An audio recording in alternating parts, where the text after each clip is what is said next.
So hello, I am Rakivia Kennery, and today I would like to talk to you about the components of a fraud risk assessment and how to make it effective using technology. So you may be asking, what is a fraud risk assessment? A fraud risk assessment is a tool used to analyze the weaknesses in an organization that create the opportunity for fraud and implementing controls to safeguard from those risks. So with a fraud risk assessment, you want to analyze your weaknesses.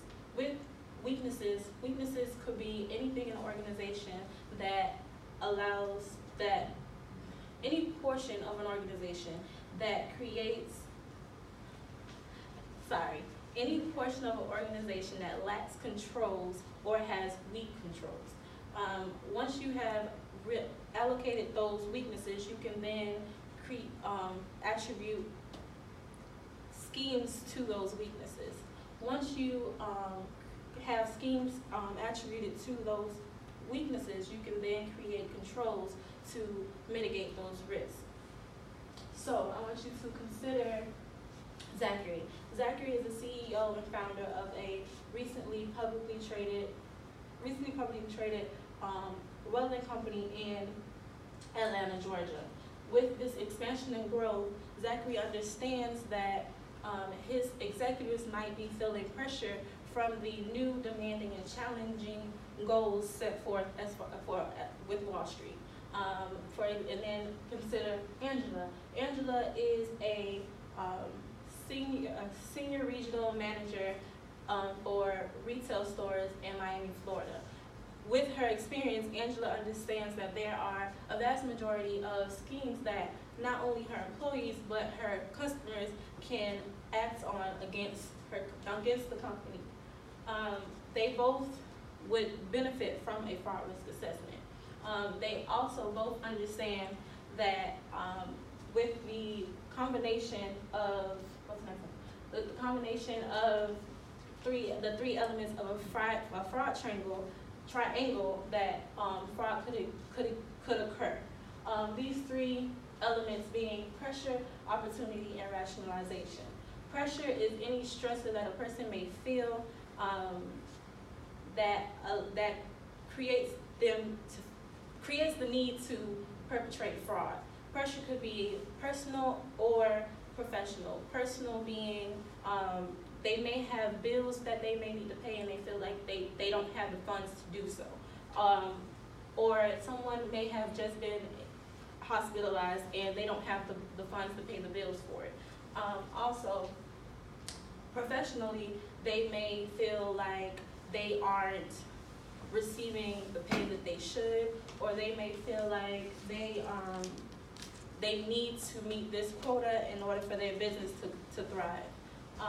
Opportunity is any weakness in the establishment that allows them to feel like they won't get caught if they go ahead and commit these fraudulent acts. Rationalization is any reason they use to ration the reason why they are committing the fraud. Some people feel like they may put the funds back. Some may feel like, as I said, they deserve it, or some just simply don't care about the organization they're working in. Okay, so as I stated already, when you are going through the motions of a fraud risk assessment, you want to first analyze your weaknesses. You want to locate your weaknesses. When you locate your weaknesses, you then commit them to fraud schemes. Different schemes so to bring this home, I want to walk you through different fraudulent schemes. The first scheme that I would like to walk you through would be a financial statement fraud, which would be one example would be the creation of fictitious revenues. With these fictitious revenues, you may have weaknesses such as lack of separation, duty separation, or dual controls, or you have a weak internal audit board. Symptoms as far as occupational fraud the scheme could be skimming. So you have a lack of supervision from superiors, or you have no discipline created within your culture, your corporate culture. So once you have figured out your weaknesses and attributed schemes and the symptoms of these schemes together, you may next want to go ahead and rank these as far as the occurrence, so how often it occurs. So for example, as far as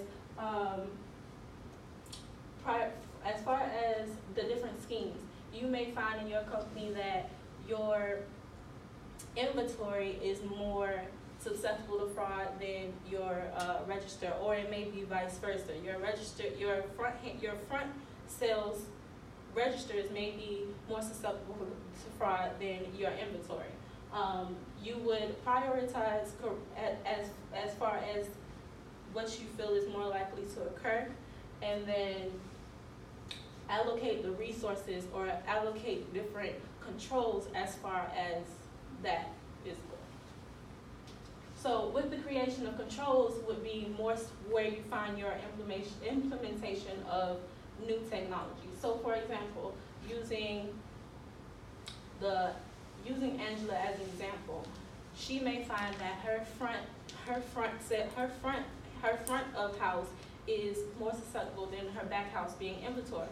So she would put more focus on making sure that her employees cannot skim from out of the registers, that her managers may not be able to override and cahoots with these employees to steal money from her, basically.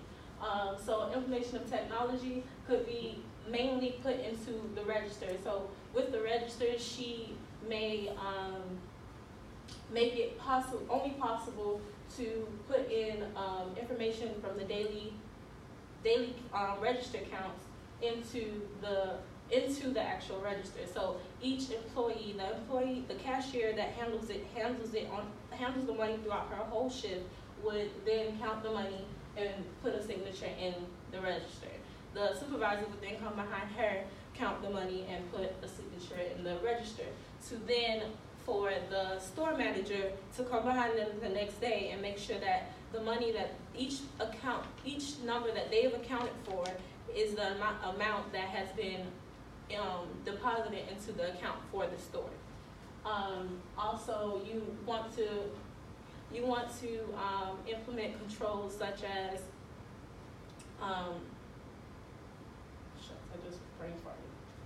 You want to implement controls like putting a camera above. Another thing that you may want to do for the back of house, because you don't want to just not do anything for the back of house because it's less susceptible, but you still want to put in controls to make sure to safeguard from those things happening. So in the back of house, one technology that you could use would be the same technology that is implemented for customers when you make sure that they have checked out of an item before they walk out the door. If they haven't checked out that item, the door will buzz letting you know that they're trying to steal from you.